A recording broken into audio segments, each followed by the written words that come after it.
Hello, church, and welcome. My name is Dennis Sanders. I'm the pastor of First Christian Church, Disciples of Christ of St. Paul, located in Roseville, Minnesota. And I'm standing in the sanctuary, the old sanctuary of Roseville Lutheran Church. It's now called the Great Hall. This is where we worship.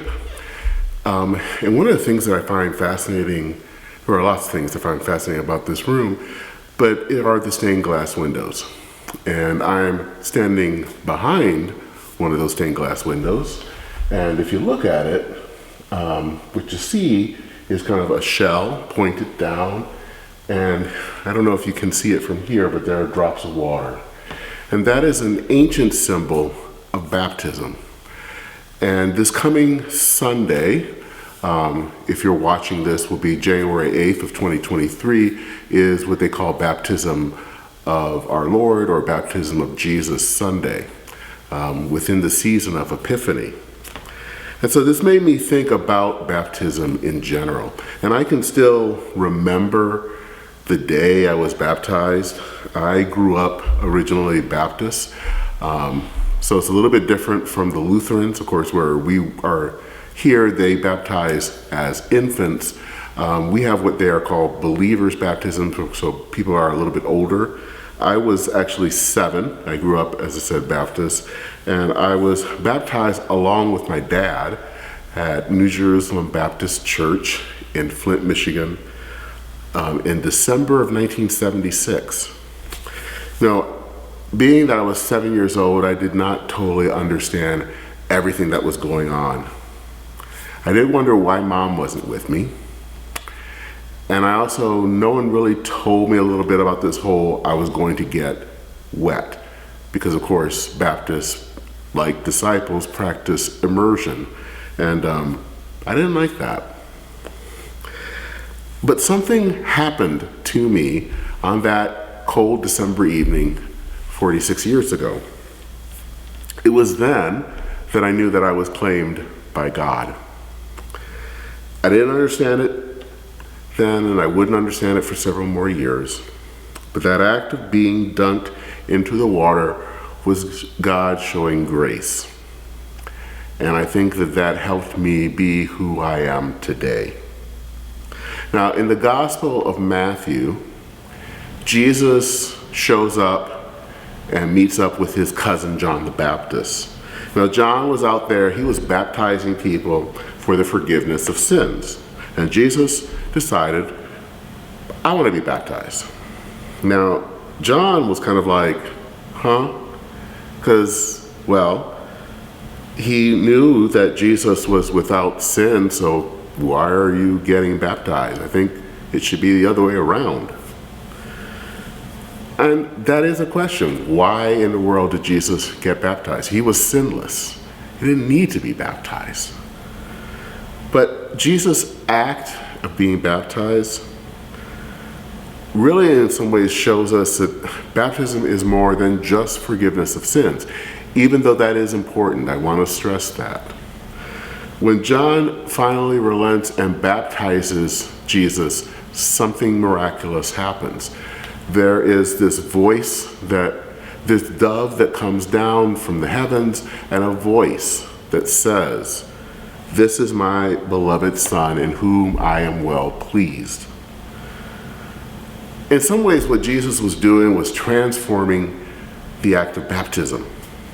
It wasn't just about the forgiveness of sins, as important as that is, but it was also a reminder that we are loved by God. It's not just God saying, I forgive you. It is also God saying, I love you. Baptism creates a memory, and it doesn't matter whether you were baptized as an infant, whether you were baptized when you were 21, when you were baptized when you were 91. A memory is created. It's a marker, and that marker reminds us that we are loved by God. But I didn't always see baptism that way, because I grew up in a culture where there were people and times, and well-meaning people, who talked about baptism more about getting it right. And that for baptism to work, you really had to believe And if you were if you were baptized when you were an infant, or if you really didn't understand the event well, maybe you need to get baptized again. And again, I think that these were well-meaning people. They weren't terrible people, but they forgot about the whole concept of grace. Grace is something that is acted on by God, not by us. So baptism is a gift of grace. We don't have to do it again to get it right. It is something that God bestows freely. Yeah, baptism is a call to live justly, and it should.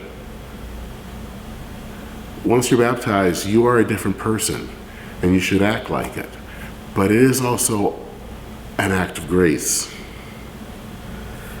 It is about this sense that God acted through Jesus Christ. We didn't do anything to become righteous.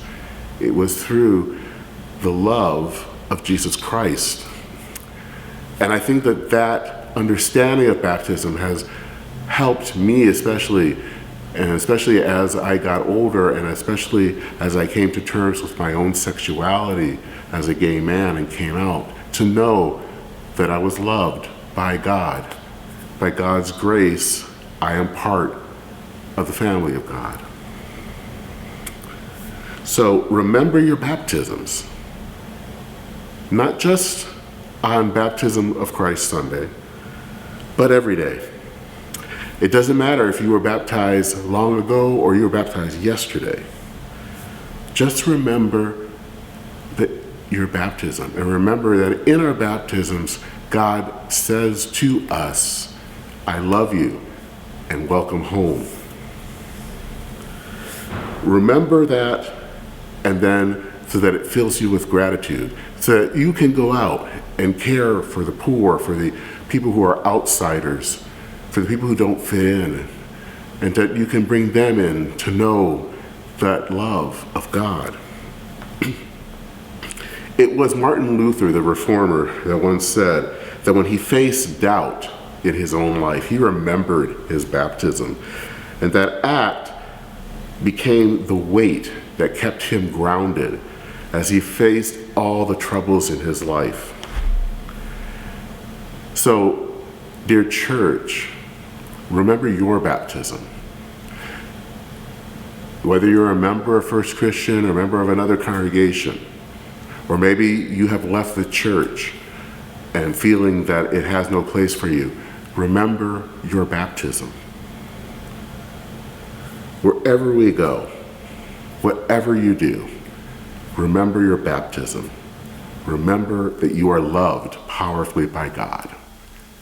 Remember, remember, remember. Take care, dear church. I'll see you soon.